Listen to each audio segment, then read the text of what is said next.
Good morning students, कैसे हो आप लोग। और आजकल लॉकडाउन चल रहा है, चलो और आपके पास पढ़ाई का भी खूब अच्छे से टाइम मिल रहा है और आप होप्स हो कि आप अच्छे से घर पे पढ़ रहे होंगे। तो बेटा आज का जो मेरा टॉपिक है वो है unit 1 biodiversity in living world. तो अभी मैंने फर्स्ट चैप्टर लिया है इसका लिविंग वर्ल्ड का।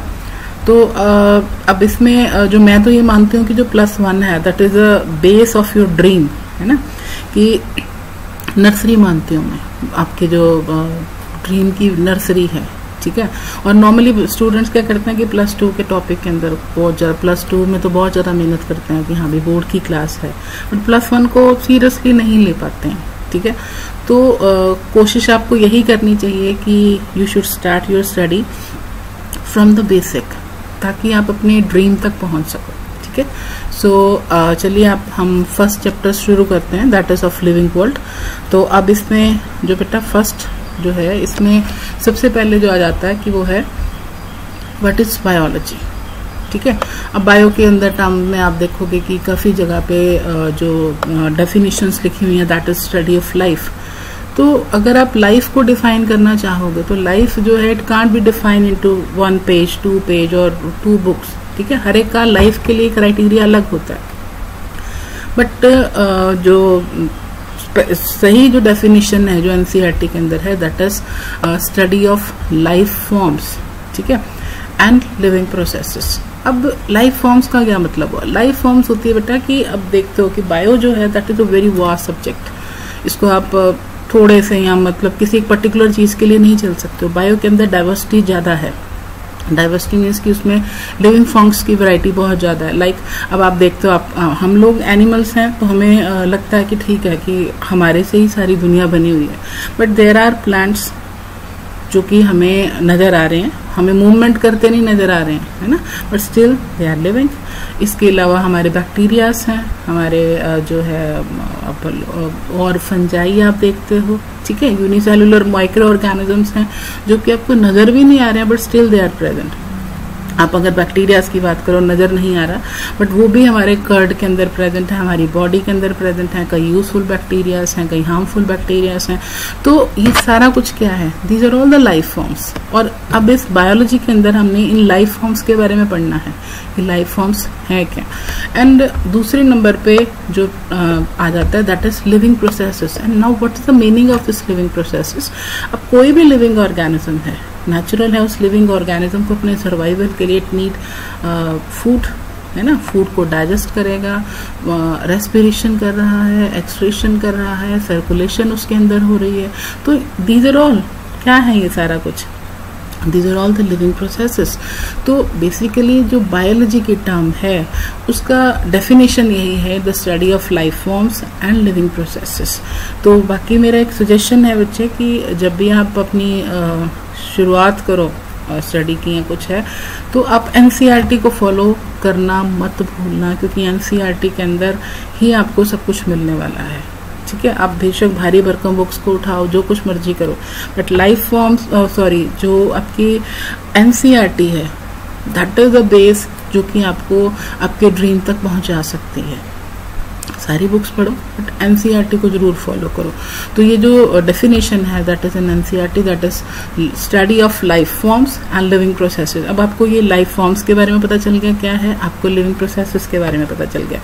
अब हम नेक्स्ट उसमें चलते हैं। तो अब इसमें जो नेक्स्ट टॉपिक आ जाता है बच्चे वो है कि व्हाट इज लिविंग थिंग। अब हमारे पास हमारे घर के अंदर काफ़ी कुछ चीज़ें हैं जिसको आप कुछ को कैटेगराइज कर देते हो कि हाँ भी ये नॉन लिविंग थिंग्स हैं, कुछ को हम कैटेगराइज कर देते हैं कि ये लिविंग थिंग है। अब उनमें डिफरेंस क्या है, ठीक है। डिफरेंस के अंदर कई बार आ जाता है क्वेश्चन कि हाँ भी जो नॉन लिविंग थिंग्स हैं इट कांट मूव, ठीक है, तो लिविंग थिंग्स मूव कर सकती हैं आपसे अगर पूछा जाए तो यही एक सबसे पहला जवाब यही आता है। बट अगर हम प्लांट्स की बात करें तो प्लांट्स भी मूव नहीं कर सकते, they can't move from one place to the another, but still we are saying that is living। how, है ना। तो इस तरीके का क्वेश्चंस काफ़ी सारे आते हैं। अब जो हमारी एनसीईआरटी है उसके अंदर ये 6 पॉइंट्स हैं जिनको हाईलाइट किया गया है।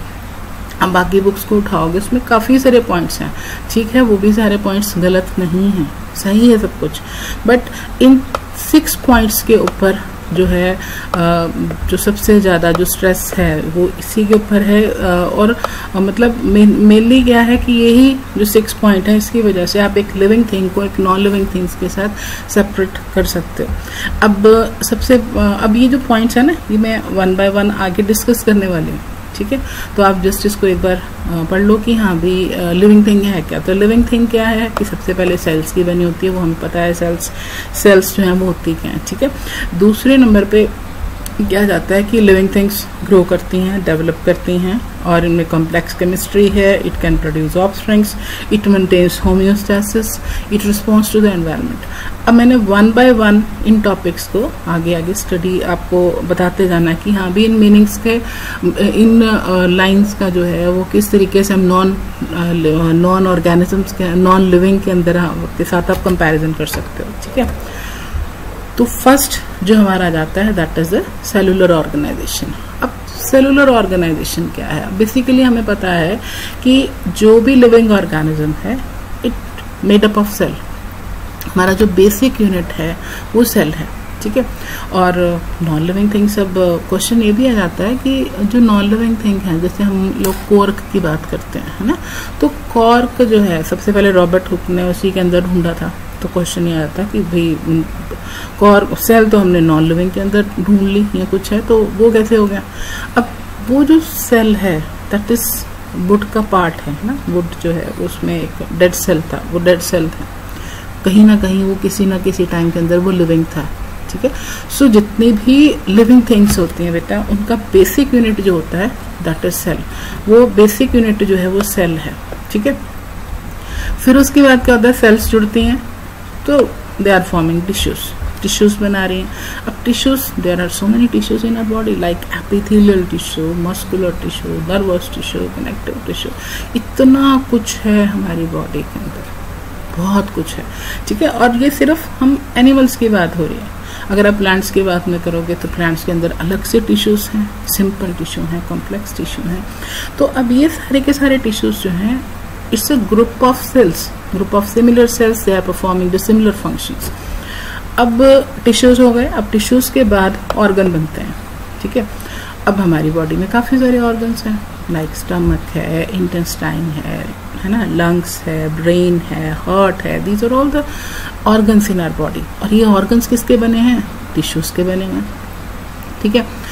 अब ऑर्गन्स के बाद ऑर्गन सिस्टम आता है। अब ऑर्गन सिस्टम है बच्चे ग्रुप ऑफ ऑर्गन्स। अब जब हम देखते हैं, अब जैसे मान लो कि हमारा स्टमक है, इंटेस्टाइन है ना, ये सारा कुछ जुड़ के क्या बना रहा है? It will forms the digestive system, ठीक है। ऑर्गन सिस्टम तैयार हो गया, किडनीज है, यूरेटर है, यूरिनरी ब्लैडर है, it will combine to form the excretory system. Heart है, ब्लड वेसल्स हैं, ये सारे सर्कुलेटरी सिस्टम को बना रहे हैं।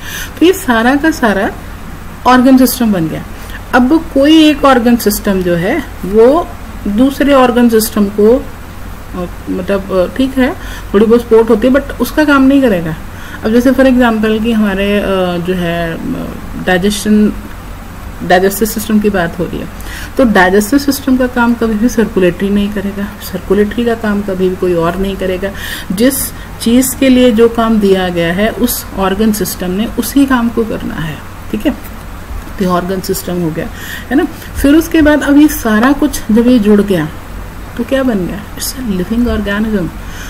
हम लोग, है ना, जैसे ह्यूमन बींग्स हैं, उसी तरीके से प्लांट्स के अपने ऑर्गन सिस्टम हैं। कोई भी मल्टी सेलुलर आप देख लो, इवन यूनिसेलुलर के अंदर भी ये सारा कुछ चल रहा है। हाँ, उसके अंदर यूनिसेलुलर के अंदर एक सिंगल सेल सारे के सारे अपने लिविंग फंक्शन कर रही, लिविंग प्रोसेसेस कर रही है। उसके अंदर टिश्यूज की बात नहीं हो रही, उसके अंदर ऑर्गन्स की बात नहीं हो रही, बट सेल के अंदर उसकी अपनी ऑर्गेनालिस हैं जो ये सारा काम कर रही हैं।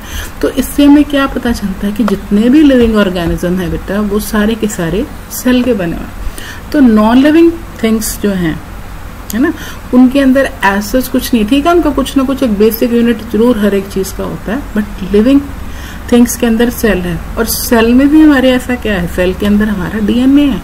That's why we are different from the non living things. DNA हमारा मास्टर ऑफ द सेल है, जिसने हमारे जो पेरेंट्स के कैरेक्टरिस्टिक्स है वो हमारे तक लेके आने हैं, है ना। तो इस तरीके से क्या है, बट नॉन लिविंग थिंग्स के अंदर कुछ ऐसा है ही नहीं, ठीक है, हमारी सेल्स जो हैं वो आगे आगे जो है डिवाइड कर सकती हैं, ये कुछ है। तो ये एक फर्स्ट पॉइंट है कि किस तरीके से सेलुलर ऑर्गेनाइजेशन होता है, ठीक है।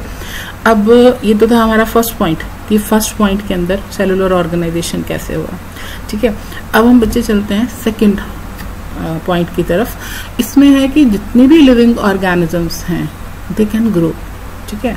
अब नॉन लिविंग थिंग्स के अंदर, अब नॉन लिविंग थिंग्स के अंदर भी बात तो यही आ जाती है कि यार नॉन लिविंग थिंग्स भी तो ग्रो करती हैं, ऐसा क्या है कि अब जैसे फॉर एग्जांपल अब फर्स्ट आ गया कि ग्रोथ जो है, इसका फर्स्ट पॉइंट है कि ग्रोथ मास में इंक्रीज करती है, ग्रोथ के अंदर नंबर ऑफ सेल्स बढ़ती हैं, ठीक है। अब जब हम जैसे मान लो कि कैसे, है ना, हाउ, क्वेश्चन तो यही निकल के आया।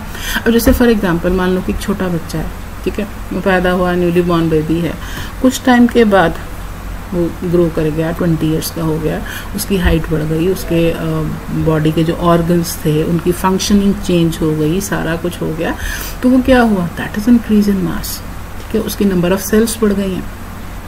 तो लिविंग ऑर्गेनिज्म जितने भी होते हैं उनके अंदर एक मतलब ये ग्रोथ इस तरीके से काउंट होती है कि उसका मास बढ़ रहा है, उसमें नंबर ऑफ सेल्स बढ़ रही हैं, ठीक है। अब अगर वही कंपैरिजन आ गया नॉन लिविंग थिंग्स के साथ, तो नॉन लिविंग थिंग्स के साथ हम लोग कह रहे थे कि भैया मास का क्या, मास तो हम नॉन लिविंग थिंग्स में भी बढ़ा सकते हैं, कुछ भी भार बढ़ा दो उसका, उसमें कुछ नंबर ऑफ चीज़ें जैसे ऐड कर दो, है ना। तो अब जैसे मान लो एक बिल्डिंग है, उसके भी ऊपर एक और बिल्डिंग तैयार कर दी और कर दी और कर दी, ये सारा कुछ तो ग्रोथ तो उसमें भी हम लोग काउंट कर रहे हैं। बट उस ग्रोथ के अंदर और लिविंग ऑर्गेनिजम्स की ग्रोथ के अंदर देयर इज अ डिफरेंस, ठीक है। तो फर्स्ट डिफरेंस सबसे पहले बच्चे क्या आता है कि अब जो ग्रोथ है, इसका कनेक्शन इसके साथ है, सेकंड पॉइंट्स के साथ है। अब ग्रोथ जो है ना बच्चे, लिविंग ऑर्गेनिज्म के अंदर हमेशा ही इंटरनल होती है और नॉन लिविंग के अंदर ग्रोथ हमेशा एक्सटर्नल होगी, ठीक है। अब क्वेश्चन ये आता है कि अब क्या है, इंटरनल क्या है, एक्सटर्नल क्या है जी, ये एक नया ही वो शुरू हो गया, हमने तो ग्रोथ के बारे में पढ़ा था, तो ये इंटरनल एक्सटर्नल क्या है। तो इंटरनल जो ग्रोथ होती है बच्चे, उसमें क्या है कि जो लिविंग ऑर्गेनिजम्स हैं, आपने पीछे पढ़ा कि they are made up of cells, और सेल्स के अंदर क्या है, देयर इज डीएनए, है ना।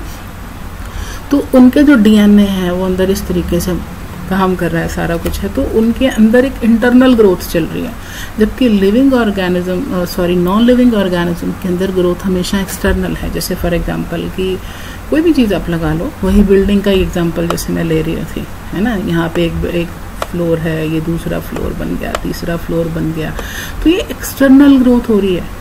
इसमें आप एक फ्लोर को हटा दो, ठीक है, 2 बिल्डिंग रह गई, 2 फ्लोर रह गए, एक को हटा दो तो सिंगल फ्लोर रह गया, तो एक उसमें एक्सटर्नल चल रहा है नॉन लिविंग के।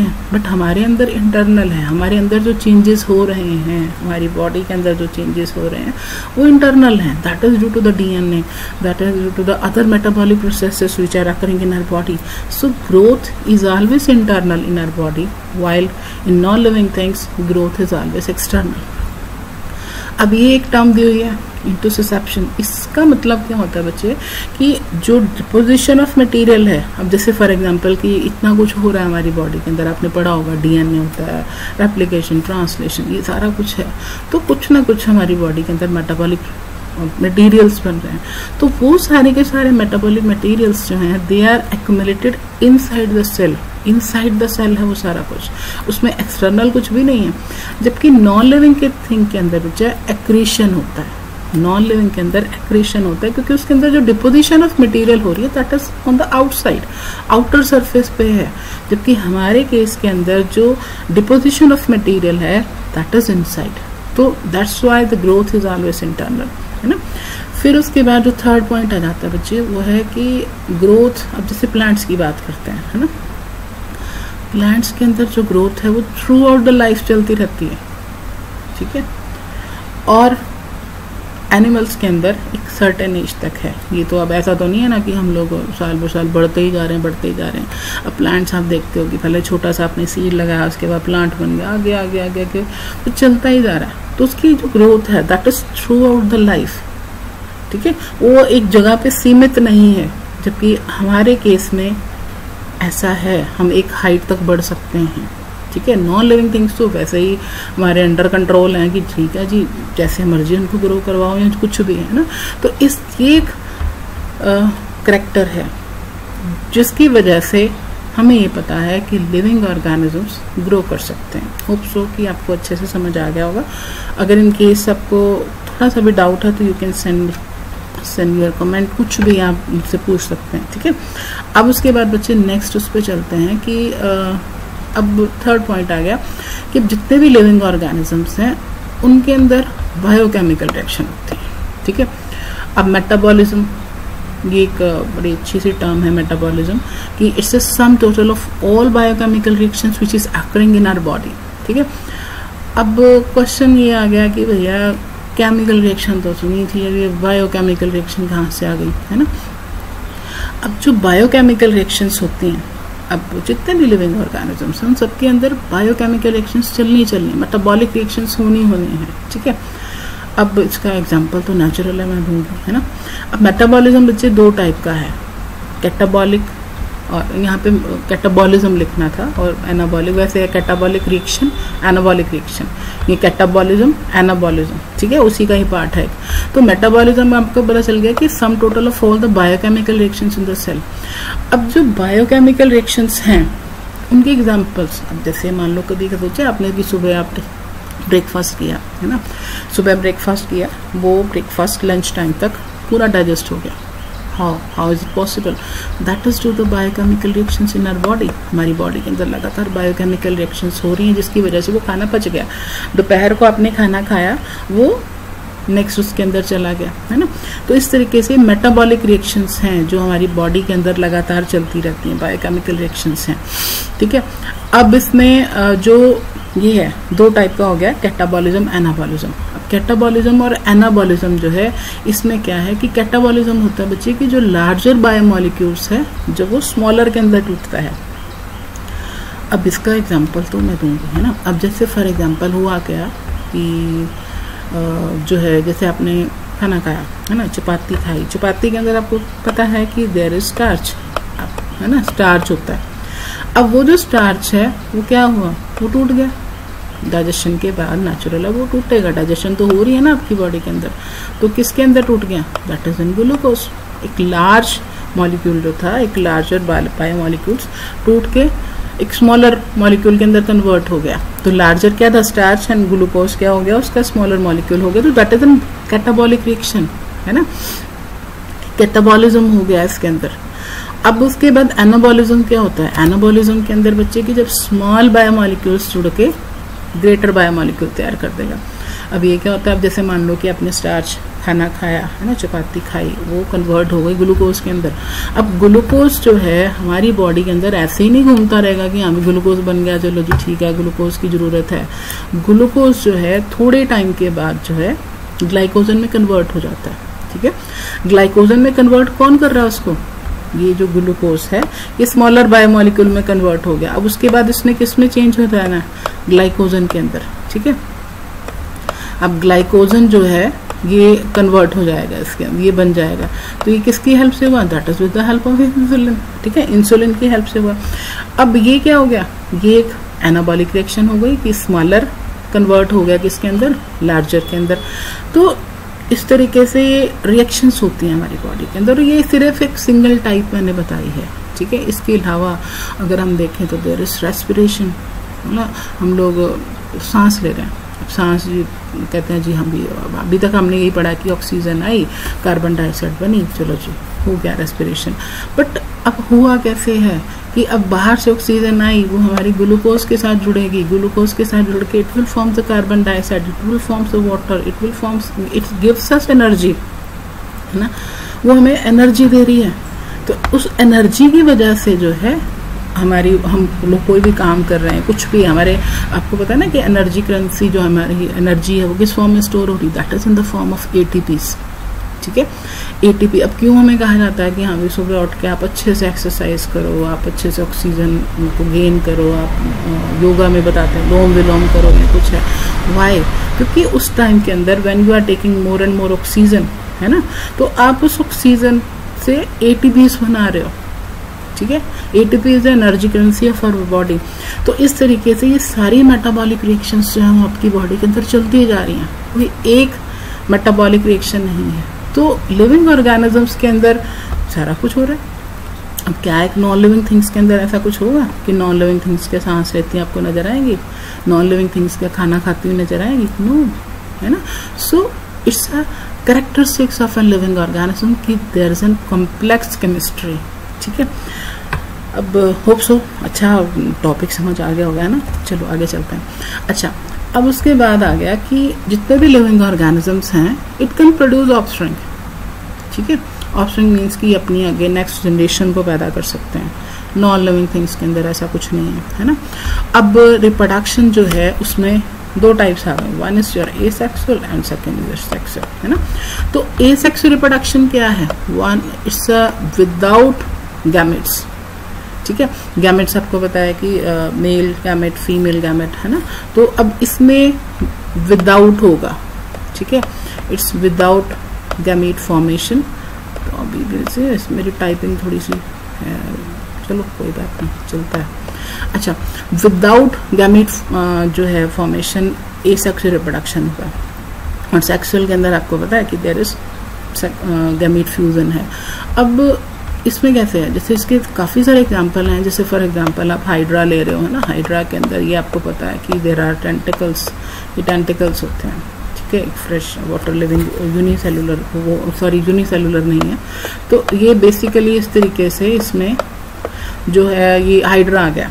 हाइड्रा क्या करता है, बाद में हाइड्रा की बडिंग स्टार्ट हो जाती है, ठीक है। जैसे ये बड यहाँ पे बनी और ये बड जो है जैसे वो टूटेगी यहाँ से, ऐसे करके यहाँ से कट हुआ तो एक नया हाइड्रा पैदा हो गया। तो इस तरीके से दिस इज बडिंग, है ना। फिर उसके बाद प्लनेरियंस के अंदर रीजनरेशन की पार आती है। तो रीजनरेशन क्या होता है कि जिस टाइम पे मतलब किसी बॉडी को हाफ किया और वो बॉडी जो है वो फिर से अपने पार्ट को दोबारा से रीजनरेट कर ले। रीजनरेट का मतलब समझिए ना, रीजनरेट, दोबारा से किसी चीज़ को विकसित कर लेना, दैट इज अ रीजनरेशन।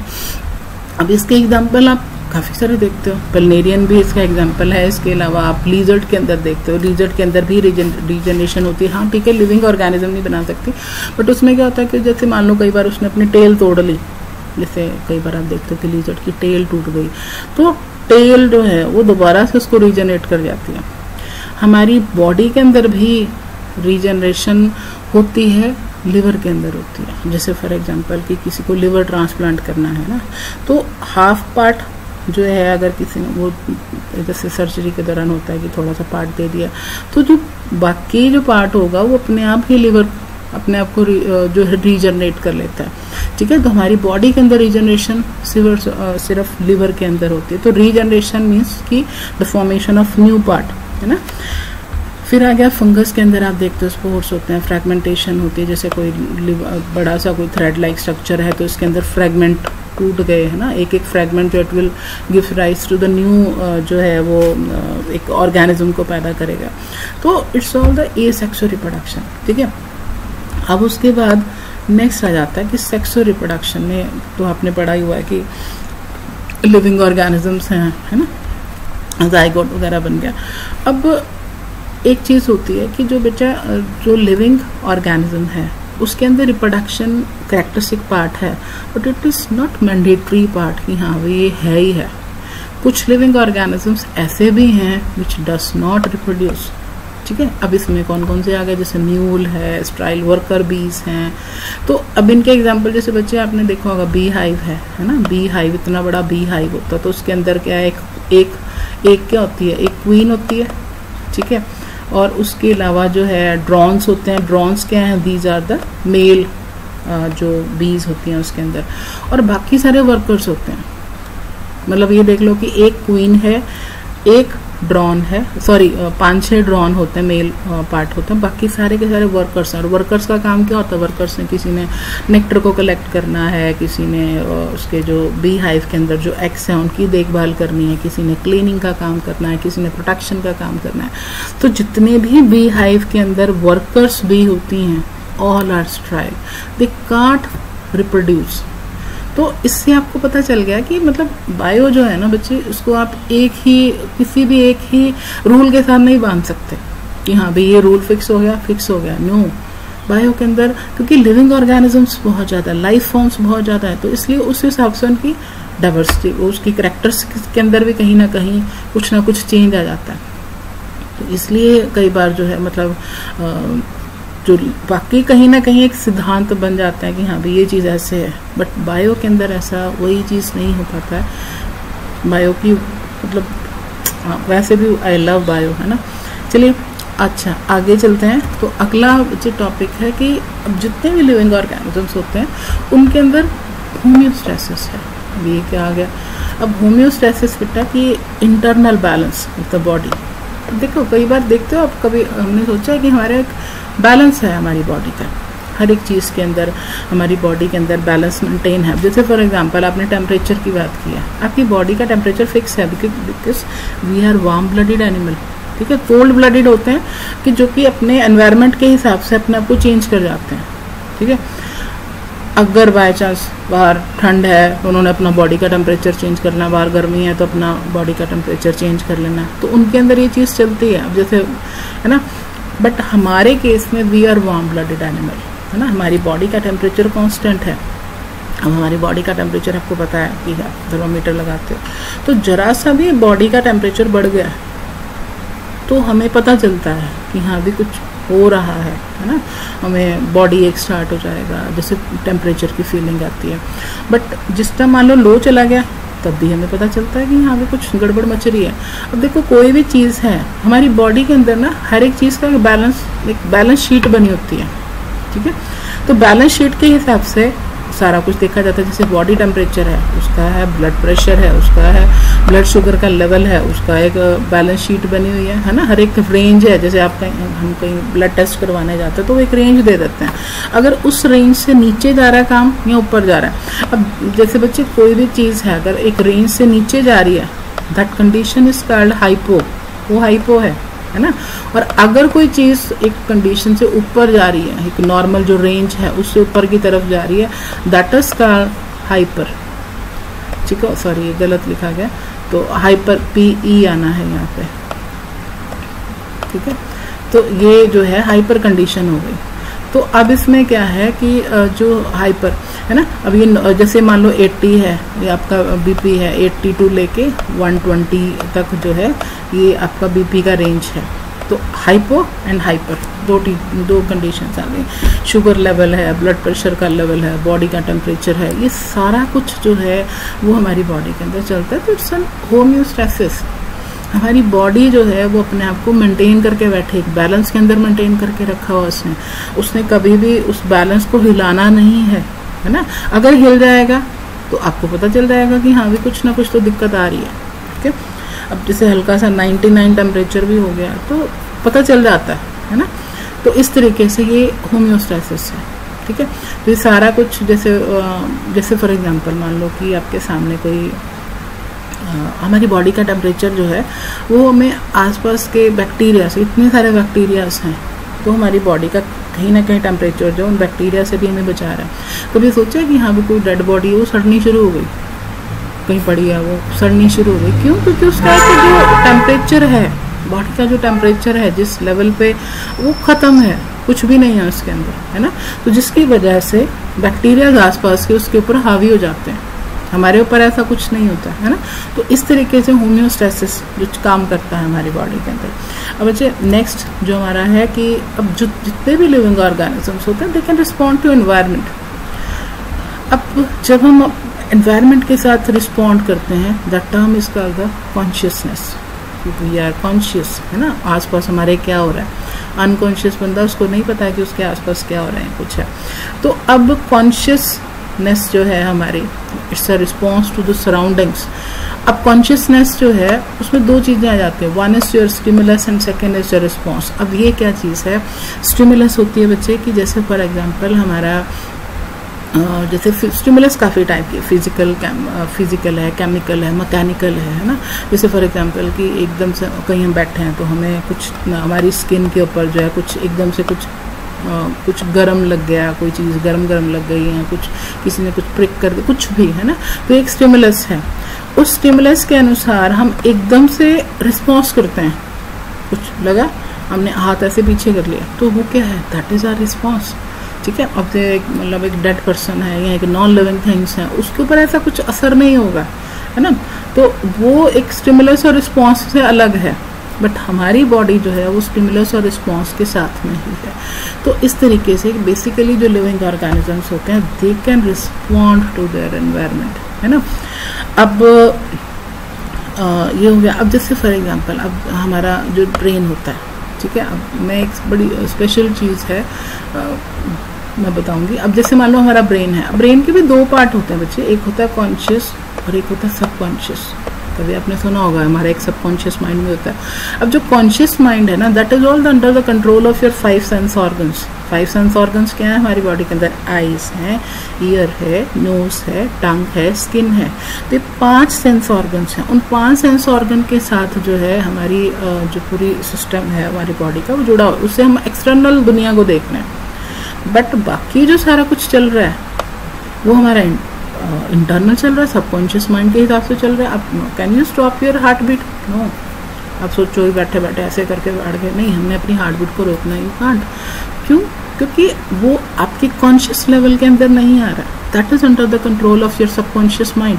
ठीक है, कुछ भी आपकी बॉडी का जो इंटरनल सिस्टम है, और ये देख लो कि हमारे ब्रेन के अंदर 30% काम हमारा कॉन्शियस ब्रेन कर रहा है और 70% काम जो है वो हमारा सबकॉन्शियस माइंड कर रहा है। ठीक है, अब सबकॉन्शियस माइंड के अंदर बाकी तो चलो कुछ चीज़ें ऐसे हैं कि आप, ये तो हमारा रेस्पिरेशन वगैरह, ये तो चलो वैसे बॉडी से लिंक हो गया ना।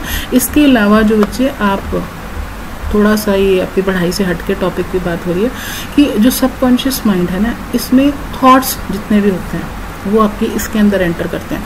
अब मान लो कि आप रात को सोए हो, है ना, आप रात को सोए हो तो आपका जो सबकॉन्शियस माइंड है वो सोने से पहले और जागने के बाद थोड़ा सा बाद पूरा एक्टिव होता है। आपके जो भी थॉट्स हैं, if you want to get success in your life, if you want to clear your need, कुछ भी अगर आप अपनी लाइफ के अंदर कुछ करना चाह रहे हो, तो ड्यूरिंग दैट पीरियड आप अपने माइंड को ट्रेन कर सकते हो। You can change your thought level. आप थॉट लेवल को चेंज करो तो एकदम से ही वो आपका जो है, मतलब माइंड जो सबकॉन्शियस माइंड उस तरफ काम करना शुरू कर देगा। ठीक है, तो ये जो सबकॉन्शियस लेवल है वो भी रिस्पॉन्स ही है किस्म के इन्वायरमेंट के, बट ये साइलेंट में चलती है। ठीक है, आपने कोई सोचा, आपके दिमाग में थॉट आ गया कि हाँ भी मैंने नीड क्लियर करना है, कुछ भी है, तो ये सबकॉन्शियस माइंड आपका काम करवाएगा।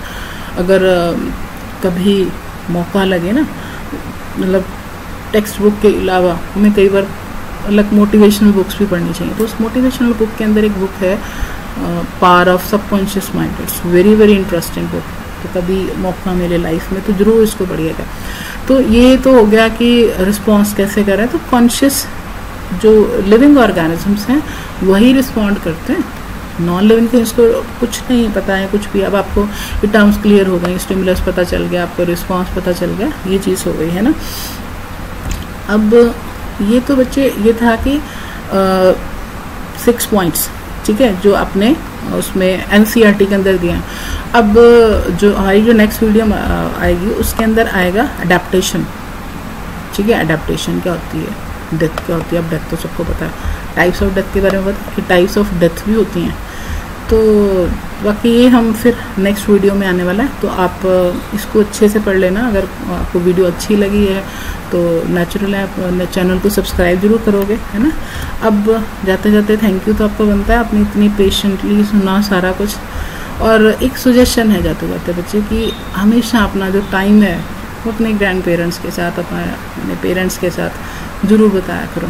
एक तो होती है हमारी एकेडमिक स्टडीज़, है ना, जिसमें आप किताबें पढ़ रहे हो, ठीक है, नंबर ले रहे हो, सारा कुछ है। एक होती है हमारी लाइफ की स्टडी, ठीक है। और वो जो लाइफ की स्टडी है वो आपके जो बड़े आपके घर में बुजुर्ग हैं या आपके जो एल्डर वन हैं, वो उनसे आपसे पहले वो उस रास्ते पे चल चुके हैं, ठीक है। तो वो आपको ज़्यादा अच्छे से बता सकते हैं कि हाँ भी बच्चे कि लाइफ को अगर जीना है तो किस तरीके से जीना। और अभी तो आपके पास टाइम है, अभी स्कूल नहीं चल रहे हैं, लॉकडाउन चल रहा है, ये सारा कुछ है ना। तो आप अपने पेरेंट्स के साथ, अपने ग्रैंड पेरेंट्स के साथ, उनके साथ कुछ बैठ के टाइम बिताओ और अच्छे से उनकी बातों को सुनो, समझो, है ना, क्योंकि वही आपकी बिग सपोर्टर हैं। और बाकी थैंक्स टू ऑल कि आपने मेरी वीडियो को सुना और देखा, ठीक है। और हमारी नेक्स्ट वीडियो मैंने बता दी है कि अभी आने वाली है, और जो है आप प्लीज़ अपना ध्यान रखना, अपने आप को सेव करके रखना और अच्छे से अपने ड्रीम्स को पूरा करना।